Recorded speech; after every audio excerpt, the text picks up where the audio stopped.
What is up, guys? Now, there is something huge happening within the movie world outside of the horror community, which is predominantly the audience that I talk to. Sorry, I like watching other genres. Crucify me for it. And that is that legendary filmmaker Spike Lee is remaking another legendary filmmaker's movie. And that director just so happens to be Akira Kurosawa, which within the cinephile space is one of those directors you just don't fuck with their movies. But old Spike Lee came in and was just like, you know, Spike Lee, he's not dumb. He's not gonna go and touch, Seven Samurai or whatnot. Giving Denzel Washington a samurai sword, that just wouldn't make sense.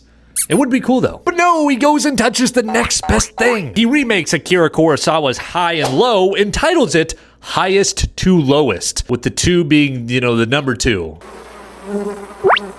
And in short, because both of these movies are long as shit, the movie centers around a higher-up executive that gambles away all of their money to buy out the rest of the shares of the company they work for. But right before that happens, someone they're close to has their kid kidnapped, and now they have to choose between paying the ransom money or, being a greedy piece of shit and buying out the rest of their shares or whatever. And after making the nearly 2-hour-long drive to go watch Highest to Lowest at one of the only theaters in the United States even showing it right now, because I didn't want to wait a whole ass month for it to show up on Apple streaming, which is, they're the ones making it or whatever, I realized, oh god, this ain't it. This ain't it, Spike Lee. I mean, it's not like the movie was bad by any means.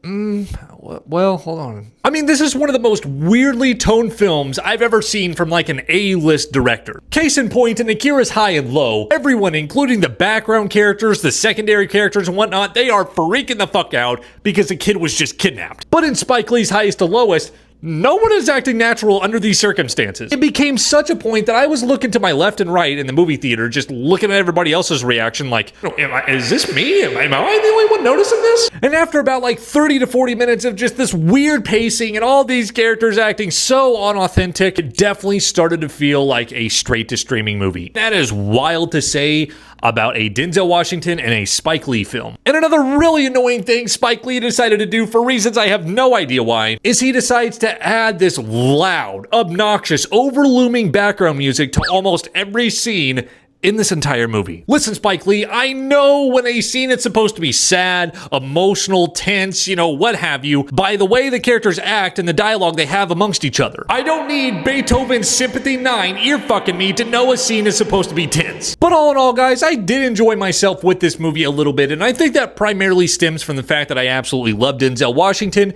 and I'll watch anything Spike Lee makes. However, I cannot sit here and tell you that this movie blew my mind, and it warrants a remake of one of the best masterpieces of all time, because to be completely frank, this definitely felt like a straight to streaming version of that movie.